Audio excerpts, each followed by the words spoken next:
Kasunod ng mga serye ng banggaan, ang mga sasakyan gusto ng mga senador na ma-revoke ang lisensya ng mga kamote riders. Ito'y para masigurong ligtas ang mga kalsada. Si Daniel Manalastas ng PTV sa Balitang Pambansa. Daniel!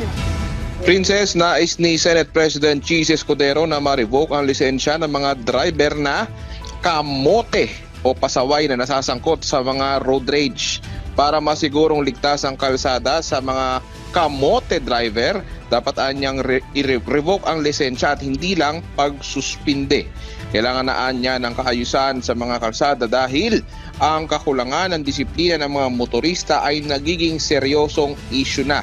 Bagay na kailangan na anyang aksyonan. Samantala, Princess, nakapulong naman ni Senator J.V. Ejercito si Transportation Secretary Vince Dizon kung saan natalakay nila ang mga sunod-sunod na aksidente sa kalsada. Bukod dito, napag-usapan din ang mga railway projects sa bansa. Narito ang pahayag ni Senator Ejercito.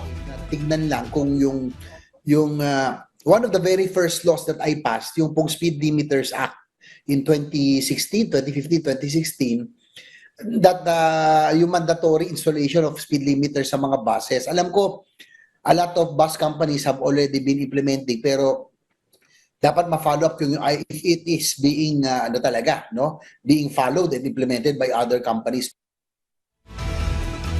At yan muna pinakahuling update mula rito sa Senado. Balik sa iyo, Princess. Maraming salamat, Daniel Manalastas ng PTV.